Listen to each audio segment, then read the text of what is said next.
जान रही ये बियर शायद अगर ना होती तो साल के 12 महीने सेलिब्रेट होने वाले सेलिब्रेशंस और जीत की खुशी का मजा इतना नहीं होता, है ना। वैसे अल्कोहल और बियर जैसे ड्रिंक्स का सेवन करना अच्छा तो नहीं होता है, पर फिर भी लोग इस बियर का सेवन बड़ी शान से करते हैं। आज का हमारा ये सफर बियर लवर्स को काफी पसंद आने वाला है। बियर पीने वाले लोगों ने बियर तो कई बार पिया होगा, लेकिन वो ये नहीं जानते होंगे कि इस बियर को यहाँ आपके हाथों तक पहुंचने से पहले कितने लंबे सफर से गुजरना पड़ता है। जी हाँ, और आखिरकार इसे फैक्ट्री में किस तरह से बनाया जाता है, आज मैं बियर लवर्स के लिए चलने वाला हूँ एक ऐसी फैक्ट्री की ओर जहां हम देखेंगे कि उस फैक्ट्री में इन बियर्स को कैसे बनाया जाता है। तो चलिए मेरे साथ इस इंटरेस्टिंग सफर की ओर। पर हाँ, आगे बढ़ने से पहले एक रिक्वेस्ट है यार, चैनल को सब्सक्राइब कर लीजिएगा और वो वाला बेल आइकन दबा दीजिएगा, ठीक है। वैसे तो कई फैक्ट्रीज बियर बनाती हैं, पर यहाँ पर ये फैक्ट्री बियर बनाने वाली एक बहुत ही बड़ी कंपनी की फैक्ट्री है, जहाँ पर काफी अच्छी क्वालिटी की बियर बनाई जाती है। सामने दिख रही इस फैक्ट्री के अंदर चलिए अब हम आपको ले चलते हैं और दिखाते हैं कि यहाँ हो क्या रहा है। देखिए, फैक्ट्री में यहाँ पर इस तरह के कई सारे प्रोसेस किए जा रहे हैं, पर सबसे पहले बियर बनाने की शुरुआत होती है यहाँ पर रखे हुए इस अनाज से।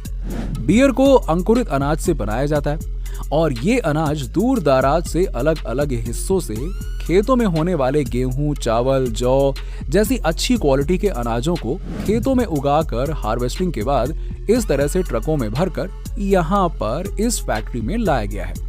फैक्ट्री में यहाँ पर सबसे पहले अनाज को अंकुरित करने का काम किया जा रहा है, जिसमें करीबन 4 से 5 दिन का समय लगता है। अब ये काम भी काफी टेक्निकल है, क्योंकि अगर अनाज अंकुरित नहीं हुआ तो फिर इससे बियर नहीं बनाई जा सकेगी। पर फैक्ट्री के वर्कर्स अच्छी तरह से जानते हैं कि अनाज को अंकुरित करने के लिए क्या करना चाहिए।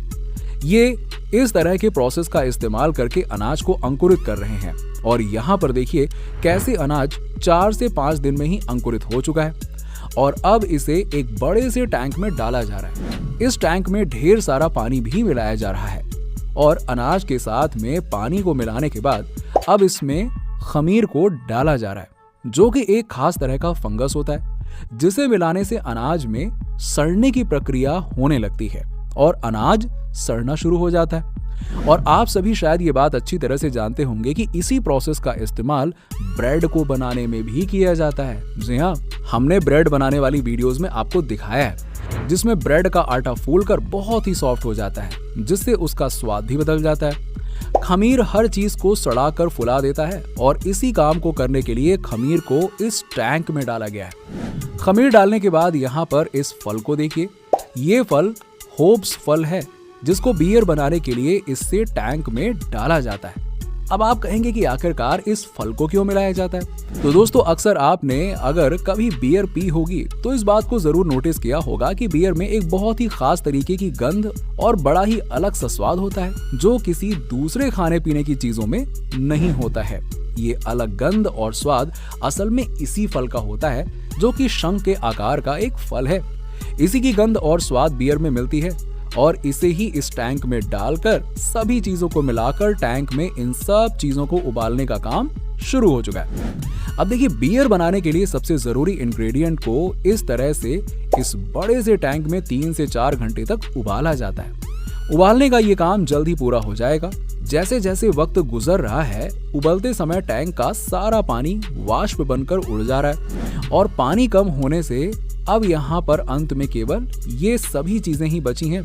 अब इस मटेरियल को यहाँ इस टैंक से बाहर निकालकर फैक्ट्री में अगले प्रोसेस के लिए भेजा जा रहा है, जहाँ पर इस अगले प्रोसेस में इस पूरे मटेरियल को धूप में सुखाया जाएगा।